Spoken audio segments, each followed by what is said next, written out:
Depression feels like your blood is turning.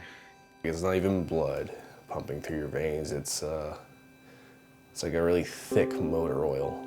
It's like all the energy is really just leaving your body.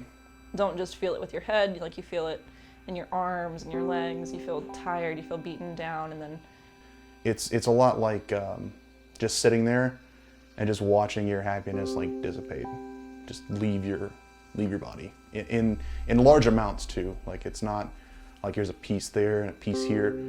Like when something bad happens, it's like the end of the world. You walk around all day hoping something good happens, and no, it doesn't. Or it might, and you just don't know. Because everything feels like it's almost the end of the world. Everything feels like it's the newest calamity. but you're also self-aware that all of the dark feelings are in your head. You feel like there's something wrong with you that you could have prevented, or that you know what's going on, but you can't do anything about it. And so it's embarrassing. You look in the mirror and you go, that can't be me because that person wants me dead. I don't want to die. Right?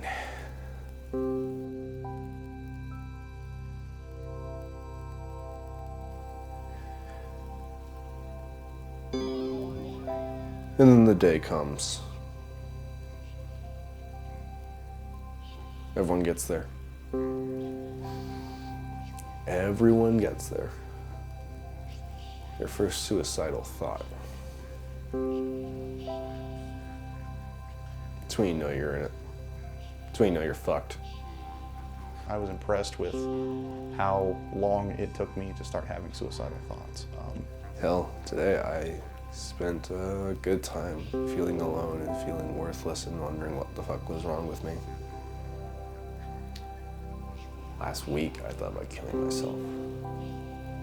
A few weeks ago I thought about killing myself. I think when I first started having suicidal thoughts, it was more of a mechanism it was an out. I knew I never would do it.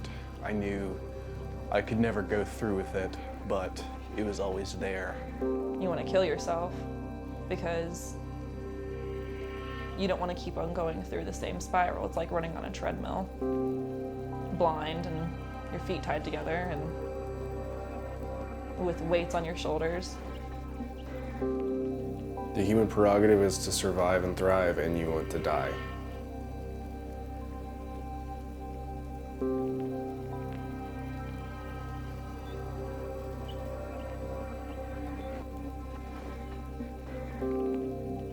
What the fuck is wrong with you?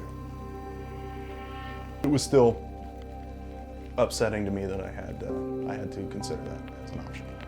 It's incredibly fucked up to think about suicide. Because you think about it and then you think about how everyone react.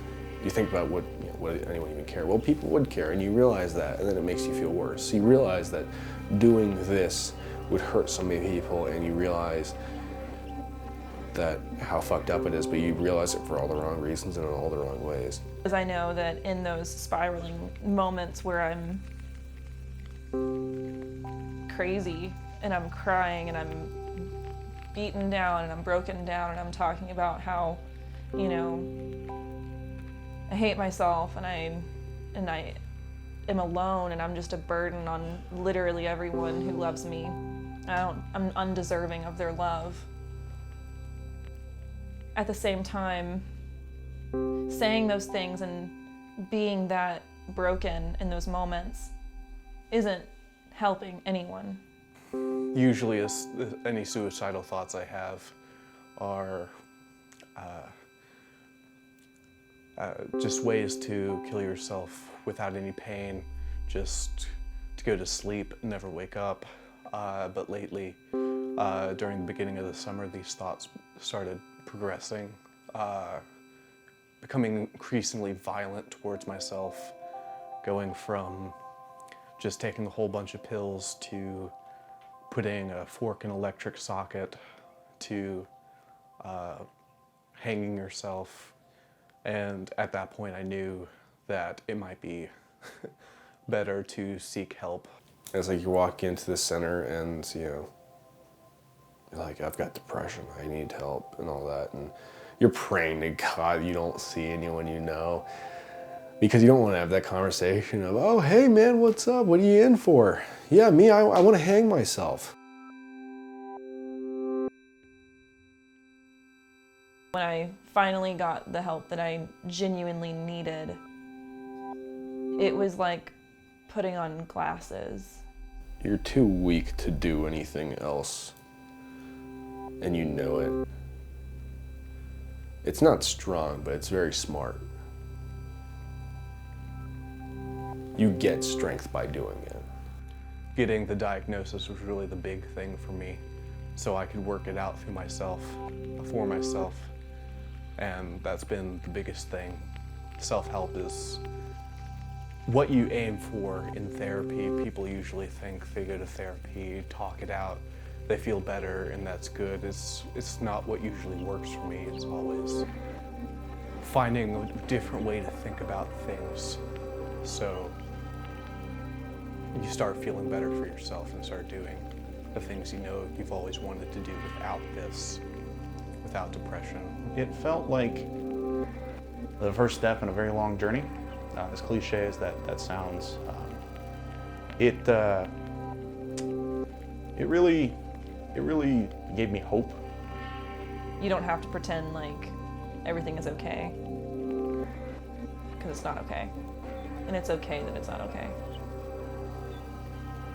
And then day by day, you make little steps, little progresses. You spend more time with your friends. You smile more. Even when you think it doesn't get better, it gets better. It's not welcome to hell. It's welcome to the party. And it's, you're not alone. But you probably already know that. So there's one thing that I've learned from my depression. And it's something that I would tell to everyone. And it's something that I hope everyone can learn. Because it took me a long time to learn it, and the fact that it took as long as it did almost killed me. No matter where you go, no matter what you do, no matter how you act, and no matter how you feel about it or yourself, there's always going to be someone who loves you unconditionally. It took me a long time to realize that.